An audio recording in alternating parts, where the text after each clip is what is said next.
16-year-old Nathan's love for swimming started at the age of 9.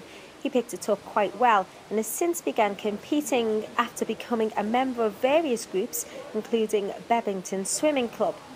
But Nathan does have one disadvantage. He has a genetic disorder, which means he is now profoundly deaf.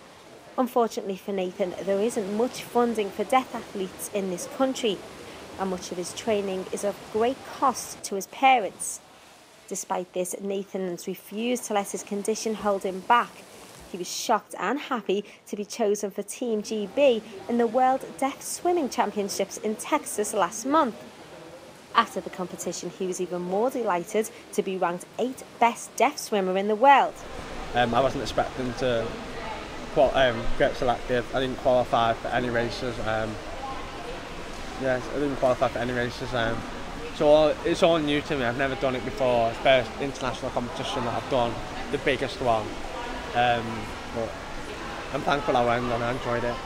It's something I've always enjoyed from when I was younger, something I've always liked to do, something I wanted to do since I was watching TV, watching the Olympics, Paralympics, just saying I want to be there one day. Obviously, I got close to it, going to Worlds, which I'm happy about that. It's an independent thing.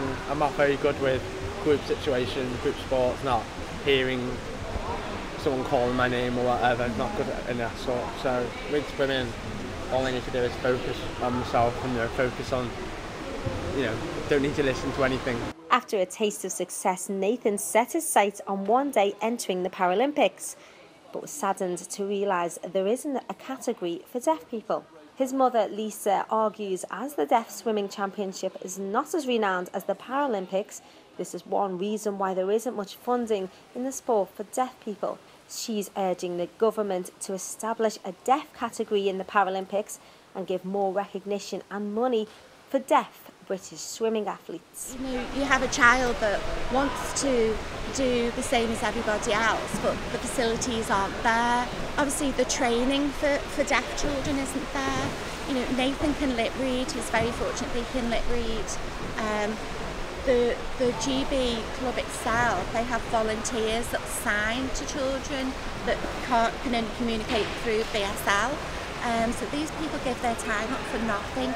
The coaches give their time up for nothing. There was 2 coaches that went out to Houston with them and spent the whole time with them. That's all voluntary. The funding that we've had to raise, there's not even any free tops from GB or anything. They've had to pay for their full kit, their shorts and their tracksuits. They've gone to Houston as a team with their 2 coaches to represent their country. In the world, some countries like Russia all get their training funded. Some get paid as athletes, so they get treated like athletes. Some get the whole competition was paid for. But for me, I had to fund it myself.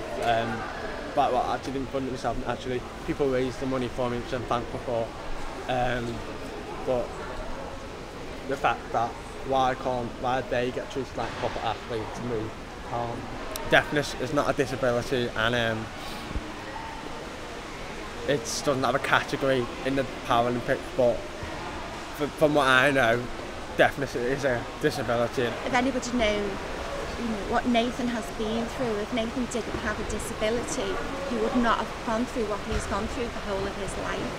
What we're asking the government for is to acknowledge that they have some very, very talented deaf swimmers. These children, 15 children, went to Houston to compete against athletes from all over the world, athletes that are treated and funded as their hearing athletes, and it would be so nice if it was acknowledged, even down to they had to pay for their own kit, which was printed with GB. Where is the acknowledgement that those swimmers represented their country and did their country proud?